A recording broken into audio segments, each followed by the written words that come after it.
So I brought a lot of books, and yeah, this video will be basically about which books you need when you want to learn Japanese. So let's get started. So the structure of this video will be as following. First, I will talk about entry beginner books, then about intermediate books, and lastly, how to refine your Japanese. Because I think the most hardest part about Japanese learning is how to be fluent at the end, how to sound fluent and how to have a Japanese language skill that sounds like the one of a Japanese native. So let's get started.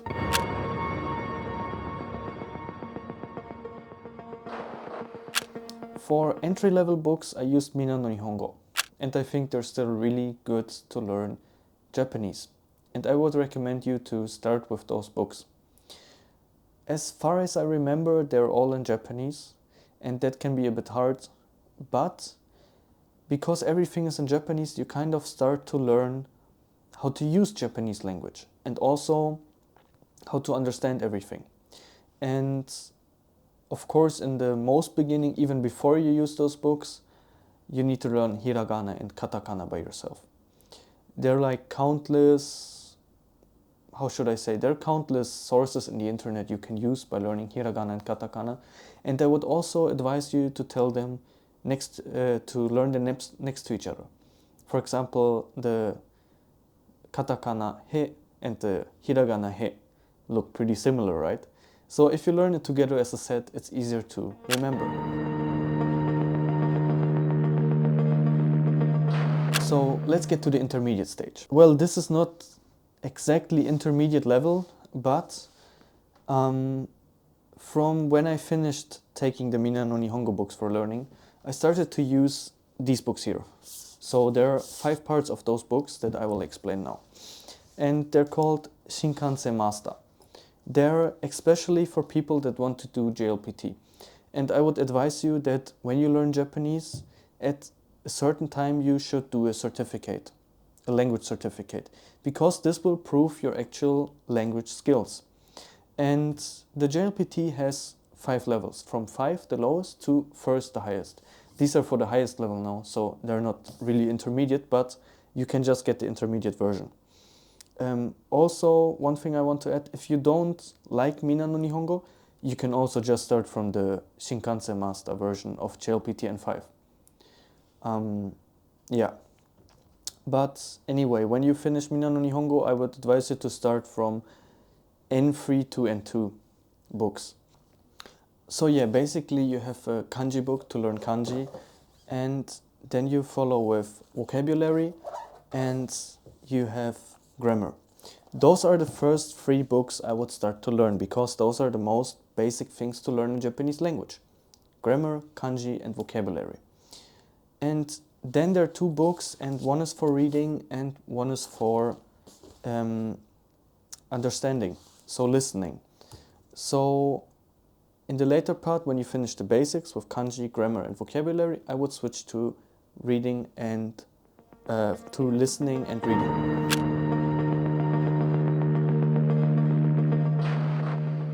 So how would I start to learn the grammar, the kanji, and the vocabulary? What do you need to watch out for? So in my opinion, I think the most important part when we start with kanji is that you first look at the kanji itself. And just learning a kanji by itself can be kind of hard. So I would advise you to learn the kanji in vocabularies. Usually inside the books there are also some options where they also show you vocabularies that are related to this kanji. So you learn the meaning of one kanji and the meaning of the other kanji, combine them together, and then you know the vocabulary. And it will be easier to understand. For example, if you learn the kanji for tai, which means karada, it can be also written in tai-on. So on means warmth and tai means body. So if you combine body and warmth, it means body temperature.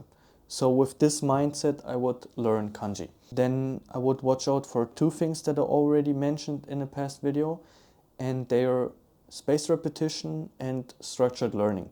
So by structured learning, I just explained about it. You create a structure about those kanji with their meaning and their reading and so on. And by spaced repetition, you need to repeat them.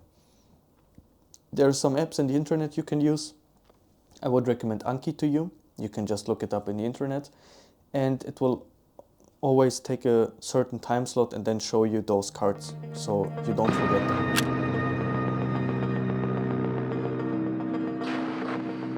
The next would be vocabulary. So when you already watched my channel, you watched my videos about difference between two words. And that is the easiest way for me to remember vocabulary. When you learn a new vocabulary, it depends on your level, of course. If you're at a pretty basic level, you don't have that much vocabulary to compare. But if you're at the intermediate level, there's some vocabularies that will sound similar. Or maybe sometimes in your native language, there's just one word for something, and in Japanese, there are like 5 words for it. Let's take a really basic example. So in German, for example, you just have one word for person. But in Japanese, you have 2. You have hito and kata. And both basically mean person. But the difference is they have different kanji, and one is, let's say, casual word, and the other one is a polite word. And by kind of researching about this vocabulary, how other vocabularies look, how it's different from other vocabularies, you kind of start to create a structure in your brain and remember it more easily. So that's how I would learn vocabulary. And of course, if you have some flashcards on your phone or maybe just on paper, I would also write an example sentence. So you kind of know how this word is used. So, for example, hito is a meishi, so a noun, and you can just write something really simple like hito ga imasu, there's a person. So you kind of know, okay, this is a noun, and if you combine it with a verb like imasu, you use the ga particle. Yeah. And let's get to grammar.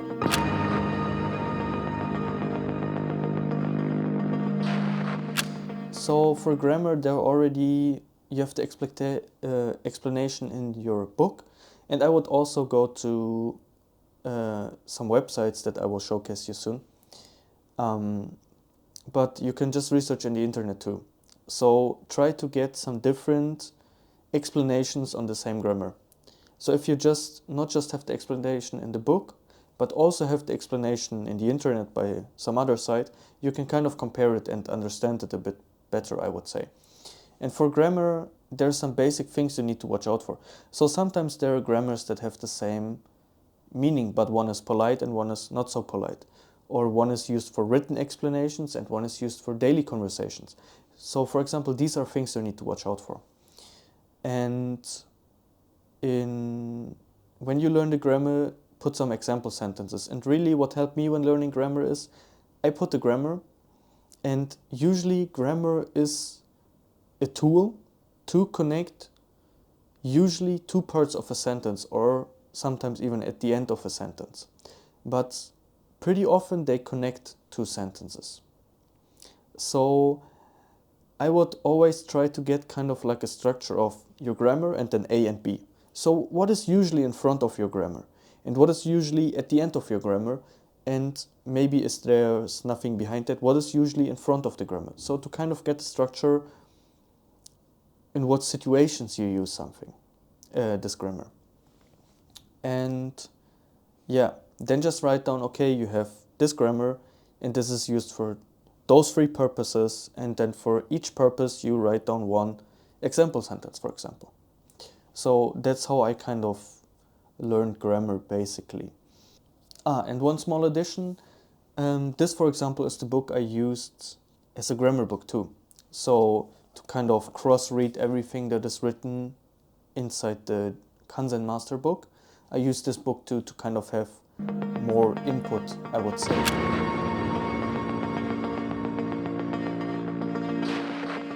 So yeah, my camera just died because it's too hot in Japan. Anyway, the book recommendations. So I found 2 books in the library, and those 2 books were the books I found. And basically this book is called like 5-second stories, and this book are 5-minute stories basically. So they're determined by the length you read them.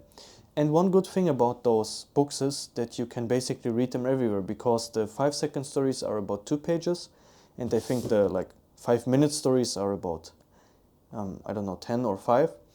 And really a good thing about it is you can read it everywhere, and you can also just read it before you sleep and really get quick input on Japanese language. So when you learn the basics like grammar, vocabulary and kanji, and start to read a book, for example, your mind will take the information that you already have and put it together inside there. So for example, you see a kanji that you learned before, but you see, it can be used in this combination too. Or for example, you see a grammar and then you see, this kind of example sentence can be used too. Or vocabulary, for example, you see new combinations of that vocabulary. So of course, when you just started to learn Japanese, it's hard to read books, but I would say from intermediate level, you can start to read those books. And like I said, they're pretty basic stories, I would say, so it's not that hard to understand. And yeah, at least for me, it made me understand some Japanese grammar or kanji or vocabulary much, much better. And I think that is one way to get more refined Japanese. You also need to watch out a bit, of course, because it's a book, so maybe slang words that are used by some people will not be in a book or will not be actually in this book. But it's still a good way to refine your Japanese. So yeah, that was my video about which books you should use. If you still have some book recommendations you want other people to know, just write them down in the comments. If you have some way to learn kanji, vocabulary or grammar and you want to share it, write it down in the comments. I think many people would benefit from it and would be also happy about it. So yeah, thank you for listening. Have a great day. また今度よろしくね。